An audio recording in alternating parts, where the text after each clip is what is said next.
পবিত্র কালামুল্লাহর মধ্যে জানাইয়া দেন, ইন্নাল্লাযীনা আমানু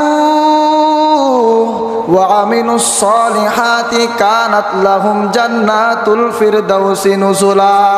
ইন্নাল্লাযীনা আমানু, নিশ্চয় যারা ঈমান আনে, ওয়া আমিলুস সালিহাত এবং আমলে সালেহ করে, কানাত লাহুম জান্নাতুল ফিরদাউসি নুজুলা।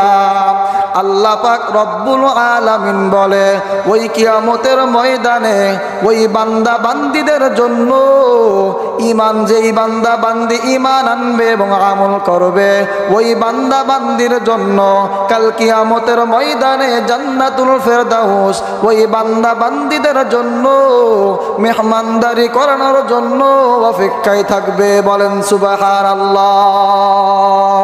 আল্লাহ পাক রব্বুল আলামিন বলে, বান্দা ঈমান আনো, আমল করো, এর বান্দা জান্নাতে চলে যাও, জান্নাতে চলে যাও।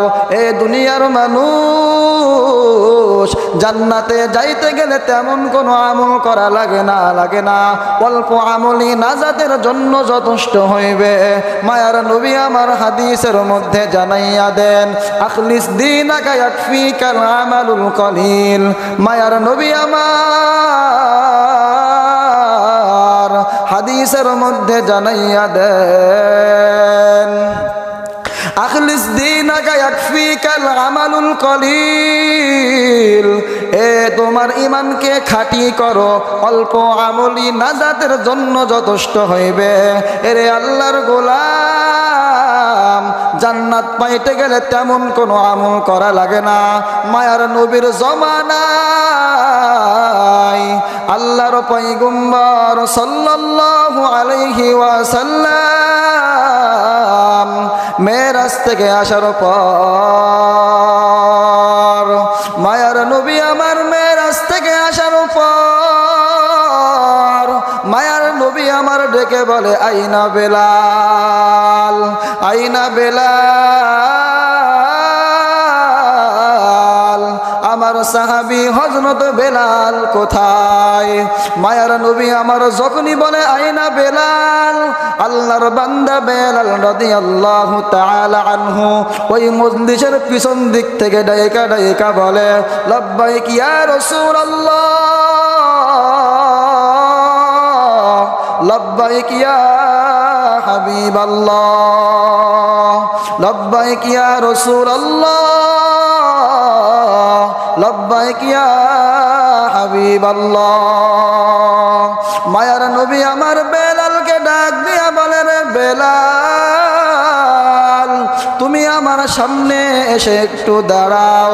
মায়ার নবী আমার বেলালকে ডাক দিয়া বলে, বেলাল, ও বেলাল, কি এমন আমল করেছো বলো, আমি নবী তোমার পায়ের আওয়াজ জান্নাতের মধ্যে স্বীকৃতি পেয়েছি। সুবহানাল্লাহ।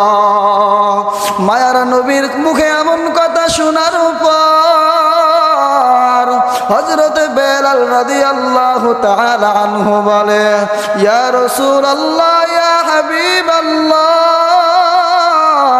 আমি বেলাল ছিলাম একজন জাহান্নামের বড় আসামি। আপনি নবী আমার দিন শিখাইছেন, ইসলাম শিখাইছেন, আজ আপনি নবী যদি বলেন, ও বেলাল, কেন তোমার পায়ের আওয়াজ জান্নাতের মধ্যে? ও মায়ার নবী আমার, আমি বেলাল জানি না কেন আমার পায়ের আওয়াজ জান্নাতের মধ্যে।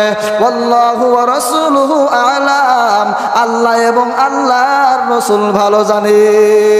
অথচ মায়ার নবীও জানে না কেন তার পায়ের আওয়াজ জান্নাতের মধ্যে। হযরত বেলাল রাদিয়াল্লাহু তাআলা আনহু জানে না কেন তার পায়ের আওয়াজ জান্নাতের মধ্যে। আল্লাহ পাক রব্বুল আলামিন জিবরাইলকে ডাক দিয়া বলে, ও জিবরাইল, যাও যাও যাও, ও জিবরাইল যাও, আমার রহমাতুল লিল আলামিনের কাছে যাও, আমার রহমাতুল লিল আলামিনের কাছে যেয়ে বলবা, বেলাল এমন একটা আমল করে, এই আমলটা আল্লাহর কাছে বড় পছন্দের হয়ে গেছে। হযরত জিবরাইল আলাইহিস সালাতু ওয়াস সালাম বলে, ও পয়গম্বর, আপনার সাহাবী হযরতে বেলাল রাদিয়াল্লাহু তাআলা আনহু ছোট্ট একটা আমল করে, এই আমলটা আমার মাওলার দরবারে বড় পছন্দের হয়ে গেছে। এই জন্য আল্লাহ পাক রব্বুল আলামিন দুনিয়াতে বেলালের পায়ের আওয়াজ জান্নাতের সাথে সংযোগ করে দিয়েছে। মায়ের নবী আমার বলে, ও ভাই জিবরাইল, আমার সাহাবী বেলাল কি এমন আমল করে বলো। হযরতে জিবরাইল আলাইহিস সালাতু ওয়াস সালাম বলে, আপনার সাহাবী বেলাল, আপনার সাহাবী বেলালের যখনই উজু চলে যায়, বেলাল সঙ্গে সঙ্গে উজু করিয়া করিয়া সঙ্গে সঙ্গে 2 রাকাত তাহিয়াতুল উজুর নামাজ আদায় করে নেয়। এই আমলটা আমার মাওলার দরবারে বড় পছন্দের হয়ে যায়। এই জন্য আল্লাহ পাক রব্বুল আলামিন বড় দয়া করে, মায়া করে, মহব্বত করে বেলালের পায়ের আওয়াজ জান্নাতের সাথে সংযোগ করে দিয়েছেন। বলেন সুবহানাল্লাহ। হর কে দারদ খলফে হকদার দিল মাদাম জান্নাতুল মাওয়াদ হাদুরা মাকাম। জান্নাত পাইতে গেলে তেমন কোনো আমল করা লাগে না। আল্লাহর পয়গম্বর সাল্লাল্লাহু আলাইহি ওয়াসাল্লাম বলেন, আখলিস দীনাকা ইয়াকফিকাল আমালুল কলিল। তোমার ইমানকে তুমি খাঁটি করো, অল্প আমলই নাজাতের জন্য যথেষ্ট হইবে। সুবহানাল্লাহ।